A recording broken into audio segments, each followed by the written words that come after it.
sou Márcia Costa, esse é o nosso Espaço Feminino. Segunda-feira, você sabe que a nossa proposta visa o crescimento da nossa fé. Por isso que a gente indica essa leitura muito legal para você. Veja. O cruel padrão de beleza imposto pela sociedade tem envenenado a alma das mulheres, tornando-as demasiadamente críticas em relação à aparência. Em A Beleza Está nos Olhos de Quem Vê, a psicóloga Camila Cury vai buscar ensinar as mulheres a redefinir sua autoimagem e a resgatar sua autoestima, ajudando-as a compreender que seu valor como pessoa está dentro de você e não do lado de fora.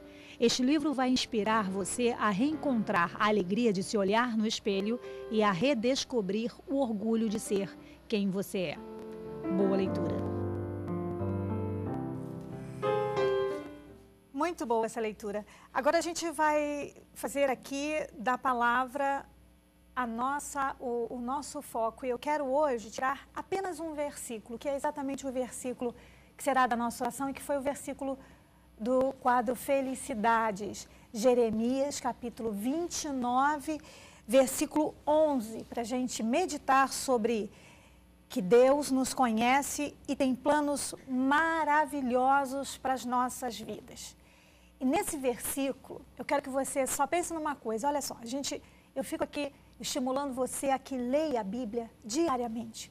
Não como um ritual, mas como algo que você faz, não para bater um ponto lá, Deus, olha só, já li aqui a Bíblia, então está tudo certo, está tudo ok. Não, não.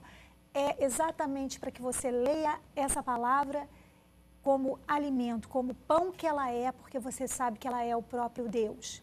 Então eu quero que você veja que com um versículo só, se você guardar um versículo, meditar nele, pensar nele, memorizar nele, escreve esse versículo antes de sair de casa, para o trabalho ou para qualquer atividade que você vai fazer, coloque ele no seu espelho, num papelzinho, e fique ali meditando nessa palavra, deixando essa palavra ter espaço no teu pensamento, no teu dia, e você vai ver que a Bíblia, ela é pão para a vida diária. A Bíblia não é uma teoria, a Bíblia é a nossa verdade para o dia a dia e faz a maior diferença no dia a dia.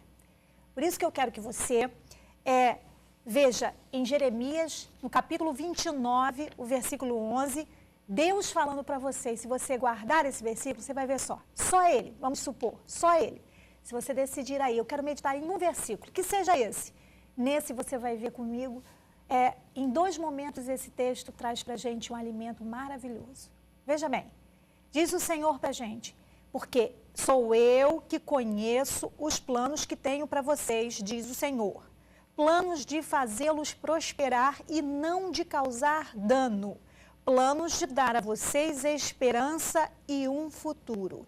Então, a gente vai meditar nesse texto, nas 2 partes que compõem esse texto, você vai ver que se você guardar um que seja, desse único texto que você guardar, você vai ver que existem muitas coisas, muitas lições preciosas para a nossa vida. Quer ver? A primeira parte do versículo, eu até preparei para botar aí no vídeo para você poder meditar comigo. A primeira parte desse versículo de Jeremias 29, 11 diz o seguinte, o Senhor dizendo para a gente, eu conheço os planos que tenho para vocês, diz o Senhor. Olha, a primeira parte, se você guardar, memorizar essa primeira parte, você vai ver coisas preciosas para você. Primeiro, é que se Ele tem planos para você, significa que esses planos foram feitos absolutamente para você. Isso significa que Ele te conhece para elaborar, fazer e planejar e definir planos especificamente para você.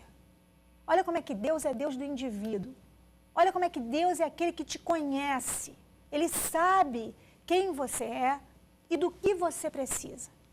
E é tão importante saber que você não é desconhecida para Deus. Isso é muito importante. Faz a maior diferença, porque você pode estar numa situação em que todo mundo tenha deixado você, tenha te desprezado, tenha rejeitado, tenha abandonado, tenha esquecido que você existe. Mas Ele não. Você não é uma desconhecida para Ele. Ele é aquele que te conhece desde o dia em que você estava lá sendo concebida, sendo formada no ventre da sua mãe. Ele planejou planos para você, porque porque Ele te conhece. Agora, uma coisa importante no fato desse conhecer de Deus sobre você e sobre a minha vida, é que o fato de Deus conhecer você não pode ser uma intimidação, não. Isso é muito importante. Tem gente que pensa assim, eu quero me esconder de Deus, quero ficar bem escondidinha, exatamente porque eu fico com medo dessa coisa dele me conhecer, quem sabe lá, não sei, ele vai me expor. Não, ele te conhece e isso nunca pode e nunca deve ser uma intimidação. Isso nunca pode deixar você com medo. Quando ele te diz que te conhece, é porque ele quer que você entenda o amor que ele tem por você. Isso é precioso. O fato de Deus me conhecer não me dá insegurança, não me dá medo. Deus me conhece e isso me dá estabilidade e segurança. Isso é precioso. Oh, como é bom você acordar e saber que você tem um Deus generosamente amoroso, que te ama e planejou um dia de segurança, de cuidado, de guarda para você. Ele sabe quais são as suas preocupações. Ele sabe o que está aí na tua mente, te angustiando, te pressionando. E Ele está hoje querendo que você o perceba dessa forma. Ele está querendo que você entenda assim, eu conheço você. Ei, filha, eu te conheço. Conheço o que está te massacrando, o que está te perturbando. E eu quero te dar a segurança que você precisa. A paz, a serenidade que você precisa. Isso é muito bom. Isso é ótimo. Numa pressão enorme que a gente recebe por todos os lados, demandas inúmeras que nós recebemos de todos os lados, e você fica o tempo todo servindo todo mundo, ajudando todo mundo, e ninguém cuida de você, e ninguém olha para você, e ninguém sabe do que você precisa. Aí você para olhar para esse Deus. Espera aí, Ele me conhece e sabe exatamente o que eu preciso. Ele me ama e Ele vai cuidar de mim. Ele me conhece e tem planos maravilhosos para mim, para a minha vida. Isso é bom demais, né? É por isso que você está vendo como essa palavra te alimenta? Olha só, em João, no capítulo 10, a gente vê o apóstolo João escrevendo como Jesus se apresentou como pastor das suas ovelhas.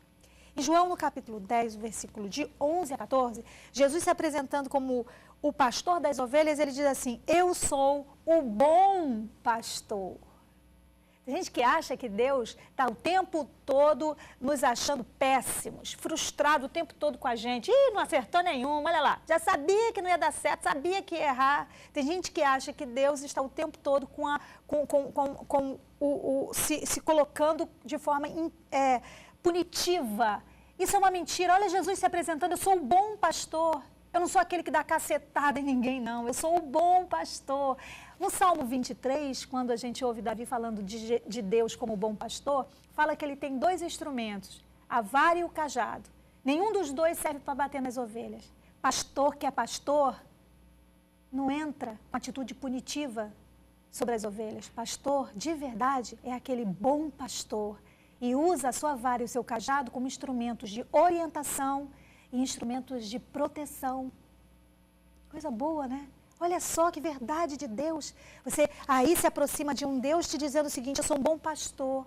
João capítulo 10, é Jesus quem disse isso, versículos 11 a 14. O bom pastor, ele dá a sua vida, o seu melhor para as suas ovelhas. Agora tem aqueles que são assalariados, que se parecem com o pastor, mas não são. Esses aí, eles não são o pastor a quem as ovelhas pertencem. As ovelhas não são desse que é assalariado, que se diz pastor quando não é. Jesus continua dizendo assim, quando esse que é assalariado vê o perigo, no caso aqui, o lobo, sabe o que ele faz? Ele abandona as ovelhas e foge. Pois é, nesse sistema você tem que saber que existem por aí charlatões que abandonam suas ovelhas e fogem ao menor perigo.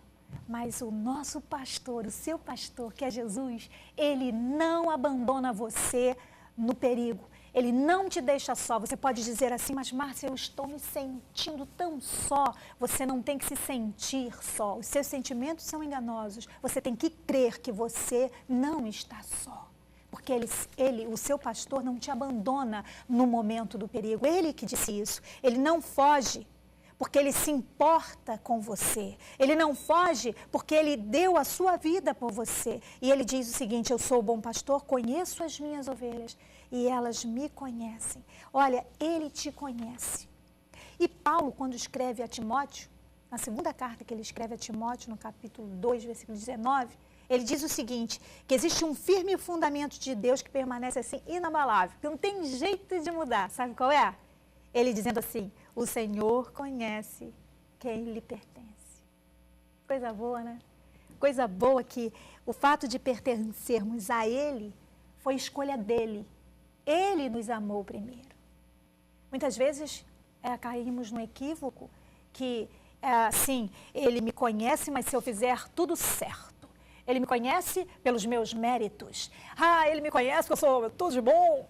Eu sou aquela pessoa maravilhosa, eu sou aquela pessoa espetacular. Aí eu oro do lado do meu irmão e digo: oh, Deus, tu me conhece, eu sou um espetáculo de ser humano, não é uma. Agora eu não sou como essas demais, não, olha só. Tudo pisam na bola o tempo todo, não fazem nada certo. Ele não te conhece pelos teus méritos, porque os teus méritos e os nossos esforços nunca seriam capazes de alcançar o amor dele. Por mais que nós fizéssemos e tudo que fizéssemos, nada que façamos nos faz merecedores do amor dele. Ele nos ama primeiro, diz ali a carta que João escreve. Ele nos amou primeiro, é por isso que nós o amamos.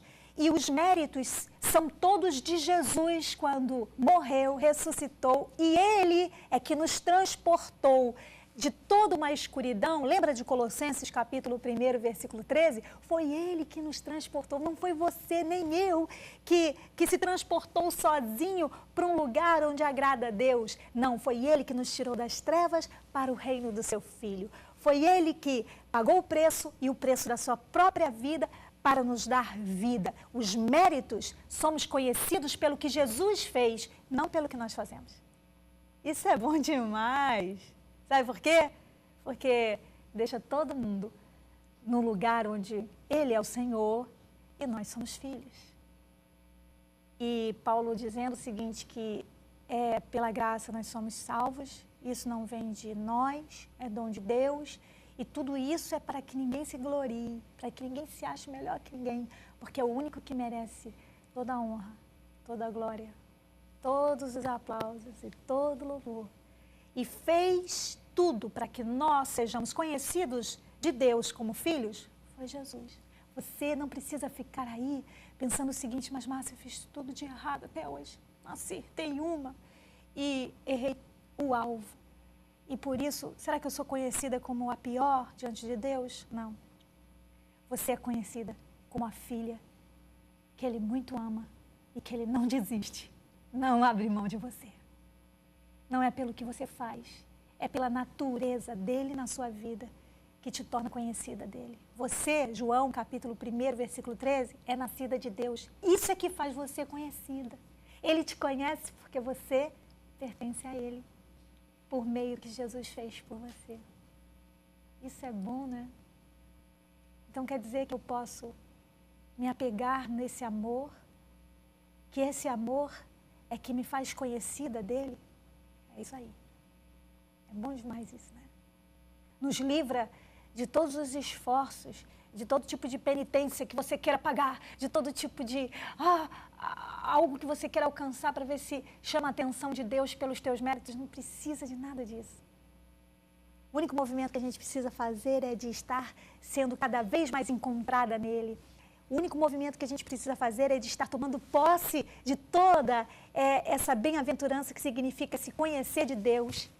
Eu tenho que acreditar, esse é o movimento. O único movimento na graça é esse, de eu estar tomando posse desse fato de Deus me conhecer, de estar acreditando que Ele realmente me conhece e me conhece pelo seu amor. Isso é bom demais, não é?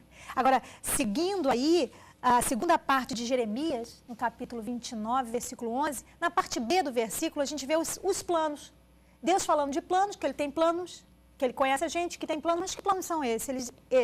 Ele diz o seguinte: são planos de fazer vocês prosperar e não de causar danos, planos de dar a vocês esperança e um futuro. E Deus, ele tem um propósito de nos dar os planos que são planos de paz, são planos de prosperidade. Essa prosperidade, ela não tem... Essa prosperidade tem gente que fica meio avesso com isso, né? Fica, palavra de prosperidade, já fica logo espinhando, parecendo aqueles gatos quando coloca água, o gato dentro da água, ele faz, parece que se espanta, prosperidade não. É que o nosso Deus é próspero. Próspero na sua saúde, próspero na sua vida, próspero no seu amor, próspero em reconciliar, próspero em amar, próspero em perdoar. Prosperidade não tem só uma ação monetária, não tem a ver com a riqueza que padece humana, ela tem a ver com todo o amor dele a nosso respeito, com toda a bondade dele a nosso respeito. E esse plano de fazer a gente prosperar significa isso. E esse propósito de Deus de nos fazer prosperar é que ele quer dar a você e a mim muito mais do que você imaginou, pediu ou sonhou. Lembra de Efésios no capítulo 3? Lembra disso? Efésios capítulo 3, versículo 20. Aquele que é capaz de fazer infinitamente mais do que tudo. Tudo o que você pediu. Mas eu só pedi. Não, mas olha só, é tudo mesmo. Até o que você imaginou, até o que você pensou, mais do que você imaginou, mais do que você pensou de acordo com o seu poder. Ele é aquele que infinitamente mais está a seu favor. Isso é maravilhoso de saber que a gente precisa estar entendendo que esses planos são planos de fazer com que encontremos a prosperidade desse amor maravilhoso, a prosperidade desse perdão que traz para você o fato de você andar de cabeça erguida. Não é uma teoria, é um fato. Você anda de cabeça erguida com a prosperidade do perdão de Deus. Você anda reconciliado com a sua família e tem maior prosperidade do que isso. Você anda em uma vida abundante, uma vida suave, em uma vida equilibrada, não vive atormentada, pressionada e angustiada. E você, quando tem essa provisão de prosperidade de Deus, você não vê como isso é muito mais do que o que o dinheiro pode comprar? E são esses os planos que ele tem para você. Infinitamente mais do que tudo que você sonhou. Você sonhou numa vida mais ou menos? Ele tem para você uma vida maravilhosa. Agora, eu quero que você entenda o seguinte, que nesses planos aqui, é preciso que você troque os pensamentos errados pelos pensamentos certos. É muito importante isso. Porque a gente, sem ler a palavra e estar meditando nessa palavra, a gente não se aproxima dessa verdade por simples medo. Não é possível, esse negócio de Deus ter planos de prosperidade, ter planos de não me causar dano. Não, isso aí eu não mereço, não. O fato de você não se aproximar disso te afasta de viver o que Deus planejou para você viver.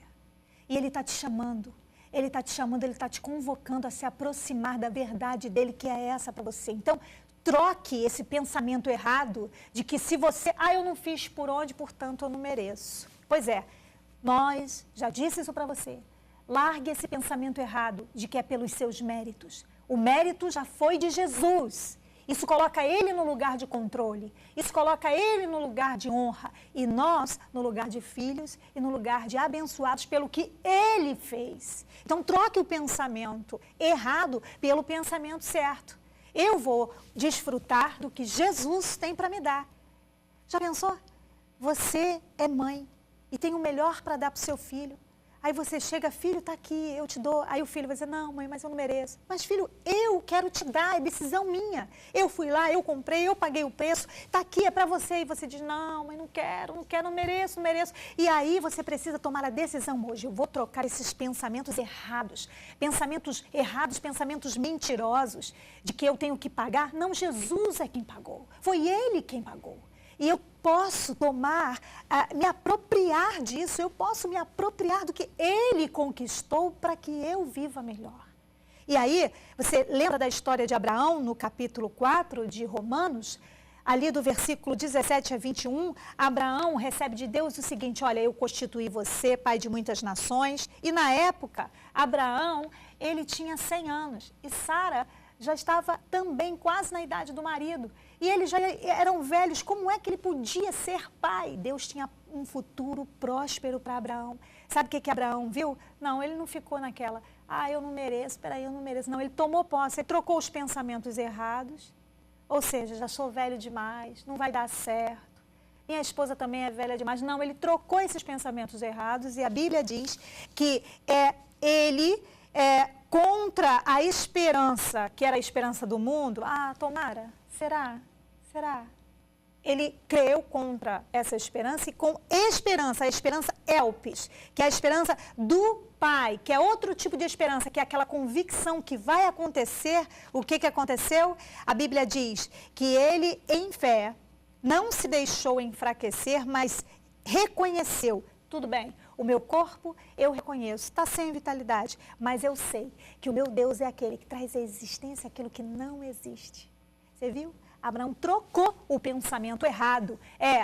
Aqui está a circunstância, aqui está o problema, não vou negar, está aqui, o problema está aqui, não vou negar, minha fé não é burra, mas só que eu vou trocar esse pensamento errado de que isso não vai acontecer, porque meu Deus não é um Deus falido, eu vou trocar o pensamento que ele traz à existência o que não existe, porque ele é maior que as circunstâncias.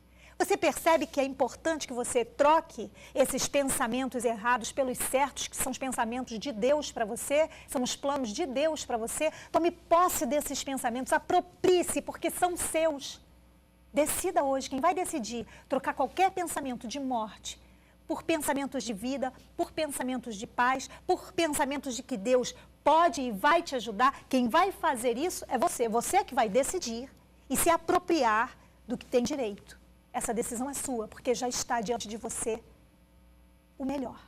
Agora, ainda nesse texto, quando a gente lê que os planos são planos de nos dar esperança em um futuro, perceba que a gente leu que ele é o nosso pastor em João 10, no versículo 11 de João 10. O pastor é aquele que dá a vida pelas ovelhas. Ele é aquele que tem planos de dar às ovelhas tudo o que elas precisam. Quando Jesus fala que deu a vida, ele deu o melhor. Ele deu o melhor para você. Agora, atente para uma coisa. O melhor que Jesus conquistou para você foi para você reinar em vida. Sabe o que significa reinar em vida? E isso está escrito ali em Romanos 5,17, quando disse o seguinte: se pela transgressão de um homem, que foi Adão, veio a morte, essa morte reinou, muito mais aqueles que recebem de Deus a imensa provisão de graça e a dádiva da justiça. A imensa provisão de graça. Graça é favor. Você tem o favor de Deus. E essa é uma provisão enorme, imensa.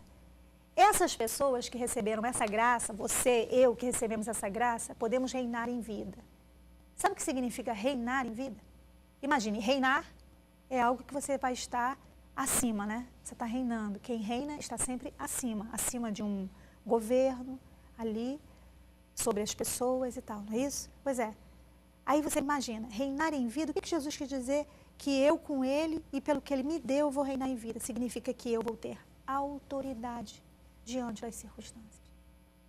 Você pode tomar posse, você agora pode se apropriar dos planos de Deus maravilhosos para você. Decida isso agora. Ora comigo.